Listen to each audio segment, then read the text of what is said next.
बताना चाहती हूँ कि स्टार्टिंग से ही जब हमारी चेकिंग शुरू हुई तो प्रशासन ने स्टार्टिंग से ही हमें परेशान करना शुरू कर दिया। एंट्री पे ही हमारी 6 जगह चेकिंग हुई, लेडीज़ की अलग, जेंट्स की अलग। फिर हम अंदर गए, हमारे सामने जो भाजपा के जो कैंडिडेट थे वो सिर्फ हमारे सामने 11 थे। ये मैं नहीं, जो हमारे साथ के उनने भी काउंट किए थे कि वो लोग 11 थे। उसके बाद हम अंदर गए, हमारे कैंडिडेट पीछे ही छोड़ दिए। मैंने उनसे बात करनी भी चाहिए तो वहीं रोक लगा दी कि अब आप ना उनसे मिल सकती हैं ना उनसे बात कर सकती हैं। लेकिन ऐसा कहीं ऐसा नहीं होता है, लेकिन इन लोगों ने किया, प्रशासन ने किया, अंदर से कोई नहीं आया था, प्रशासन ने ये सब कुछ किया। उसके बाद जब हम अंदर गए तो जो उनकी डीएम सर की जो ऑफिस थी, पर्सनल ऑफिस, हमें दोनों प्रत्याशियों को वहाँ बिठाया।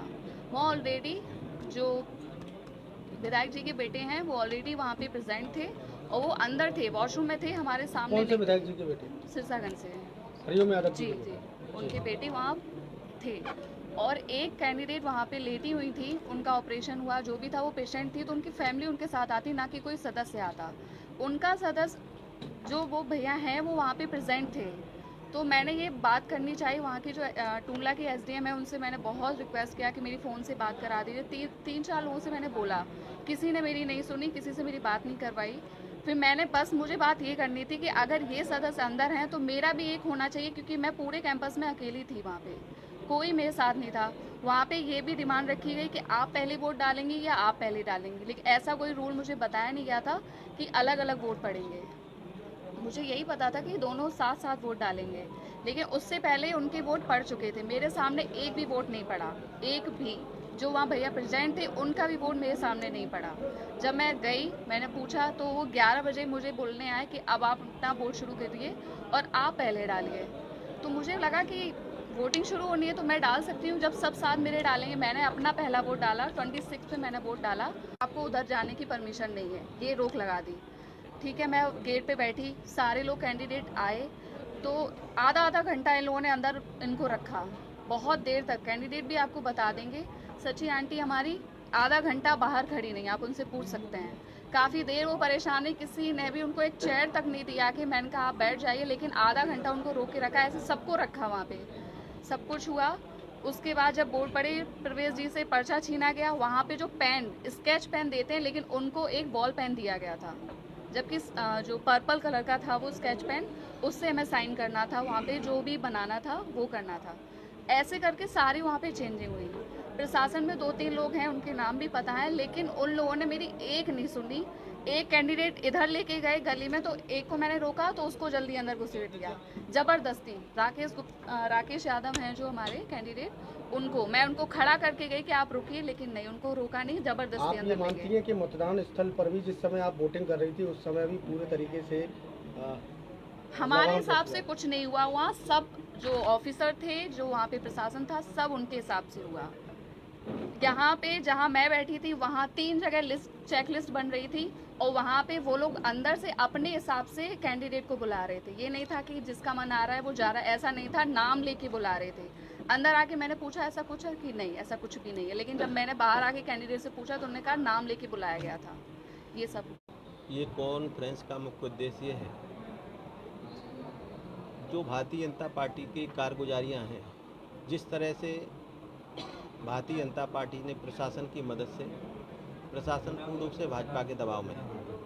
यहाँ 2-2 प्रभारी रुके हुए हैं। आज भी जिले में, कल शायद गए हैं, 1 महीने से डेढ़ डाले हुए थे। उन्होंने षड्यंत्र करके समाजवादी पार्टी के प्रत्याशी को हराया। यही हमारा उद्देश्य है कि कल जो शपथ ग्रहण हुआ, उस शपथ ग्रहण में सारी भाजपा की सच्चाई सामने थी। आप सब लोग कल मौजूद थे। आपने देखा, ये हमारे जिला पंचायत सदस्यों ने उनकी मदद की होती तो वो जिला पंचायत सदस्य उनके मंच पर कल शपथ ले रहे होते। इससे ये स्पष्ट हो जाता है कि समाजवादी पार्टी के लोगों ने रुचि को समर्थन करने का पूरा प्रयास किया, लेकिन कहीं न कहीं अभी आपको प्रवेश जी ने बताया, बैलेट छीना गया, कलम बदली गई। ये भारतीय जनता पार्टी की ओछी हरकत और संविधान की पूर्ण रूप से हत्या करा रही है। और ये प्रशासन के लोग पूरे चुनाव में अगर प्रशासन की बात की जाए तो प्रशासन का आप किस तरीके से पूरे चुनाव में आरोपित करते भारतीय हैं? जनता पार्टी के एजेंट के रूप में प्रशासन ने काम किया है। योगी जी के दबाव में सारे यहाँ के डीएम, एसएसपी या जो भी आला अधिकारी हैं, जो भी पुलिस फोर्स जो भी हैं इसमें जुड़े हुए हैं, सब लोगों ने इसमें पूरी चीटिंग की है। और हमारे प्रत्याशी को एक षड्यंत्र के रूप में हराया गया है। और भारतीय जनता पार्टी के जो प्रत्याशी हैं उनकी सारी पोल कल सामने खुल गई है कि सारे प्रयासों के बावजूद भी 13 लोगों ने ही कल शपथ ली है। यदि उनको समर्थन प्राप्त होता, वो अल्पमत में है, और हम आपको भरोसा देते हैं कि समाजवादी 6 महीने का वक्त बचा है, समाजवादी पार्टी की सरकार बनेगी और 1900 सदस्य सारे रुचि यादव के पक्ष में समर्थन करेंगे और रुचि यादव हमारी पुनः फिर 2022 में जिला पंचायत के अध्यक्ष होंगे। अभी फिलहाल में किस तरीके की गतिविधि आपकी फिक्स रहेगी आपकी? हम लोगों की समाजवादी पार्टी की एक नीति स्पष्ट है। आदरणीय नेताजी से हम लोगों ने सीखा है कि हम लोग सब संघर्षरत हैं। हमारे जिला पंचायत सदस्य भी सभी संघर्ष के साथी हैं, सारे संघर्ष करेंगे और भारतीय जनता पार्टी का खुलकर मुखालफत करेंगे। और भारतीय जनता पार्टी को अब हमारे पास जो आने वाला चुनाव है उसमें जिला फिरोजाबाद में आदरणीय अक्षय यादव के नेतृत्व में सारे जिला पंचायत सदस्य, सभी पदाधिकारी, सभी नेता, किसान, नौजवान, मजदूर सभी एकत्रित होकर भारतीय जनता पार्टी को उखाड़ फेंकने का काम करेंगे। ये जनता मन बना चुकी है और 2022 में इसका परिणाम सामने होगा कि भारतीय जनता पार्टी के लोगों को मुंह छिपाने के लिए जगह नहीं मिल पाएगी और यही प्रशासन के लोग आज ये काम कर रहे हैं। अभी फिलहाल में कोई समाजवादी पार्टी द्वारा को विशेष तौर पर कोई बड़ा धरना प्रदर्शन का भी कुछ? समाजवादी पार्टी का बड़ा छोटे से समाजवादी पार्टी का काम संघर्ष करना, जो हमारे जिला पंचायत अध्यक्ष और ब्लॉक प्रमुख के चुनाव में जिस तरह की गतिविधियाँ पूरे प्रदेश में रही हैं, भारतीय जनता पार्टी ने हर जगह लूट खसोट करके अपने जिला पंचायत अध्यक्ष और प्रमुख बनाए।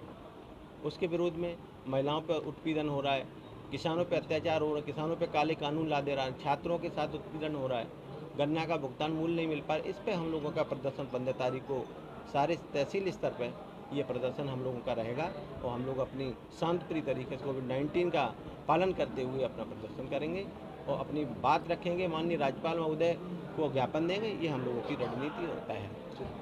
अध्यक्ष जी, चर्चा है कुछ आपके मेंबरों ने क्रॉस वोटिंग भी की थी। इस चीज़ पे चर्चा है, लेकिन हमको तो पूरा भरोसा है। हमारे मेंबर्स कल भी हमारे साथ थे, आज भी हमारे साथ हैं। क्रॉस वोटिंग सारी व्यवस्थाएं भारतीय जनता पार्टी के लोगों ने प्रशासन की मदद से सारे सिस्टम को खड़ा किया है। ये जो भी गतिविधियां हैं वो बहुत जल्द आपके सामने होंगी। मुझे तो महसूस होता है कि सारा मामला ही हाईजैक प्रशासन ने भारतीय जनता पार्टी को खुश करने के लिए किया है।